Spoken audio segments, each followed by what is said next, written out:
नमस्कार सेवारो, good morning. Pathibhara मन्दिर आइपुगेको छु। आज पनि पुस कति गते 25 गते शुक्रबार। माघ लाग्न आँट्यो है। अझ 2082 सालको पुस महिना पनि सक्नु लाग्यो। हेर्नुहोस् न, हिजोबाट राम्रो गरी मौसम खोलिएको दृश्य यहाँलाई देखाउँछु ल। हिजोबाट राम्रो गरी खोल्यो है मौसम। अस्ति परेको हिउँ फेरि पर्ला कि भनेर मौसम बिग्रिरहेको थियो, फेरि पर्ला कि जस्तो थियो। तर हिजोबाट मजाले आँखाले भ्याएसम्म देख्न मिल्ने गरी मौसम खुलेको दृश्य यहाँलाई देखाउँदै पाथिभरा देवीको दर्शन गराउँछु ल।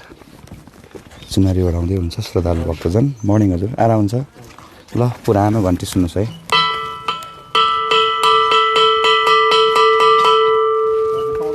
यस्तो राम्रो गरी खुल्यो नि मौसम।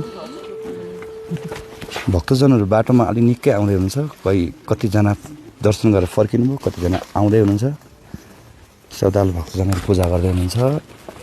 म यहाँलाई बिस्तारै देवीको दर्शन गराउँछु ल। ल, पाउको पनि दर्शन गर्नुहोस्। हेर्नुहोस् न, मजाले मन्दिरको पछाडिपट्टिबाट सूर्योदय भएको छ मजाले। अब उत्पत्ति स्थान देखाउँछु। आमामा अनार केराहरू चढाउनु भएको छ। मूल उत्पत्ति स्थान है। आफ्नो सबै इच्छाहरू भाकलहरू पुरा गर्ने ठाउँ, ढोग्ने ठाउँ उत्पत्ति स्थान। म यहाँलाई सधैँ देखाउने गरेको छु। कोक्रो अनि अखण्ड दीप।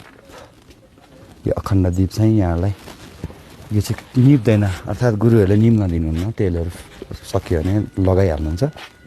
पछाडि हेर्नुहोस् है सूर्योदय।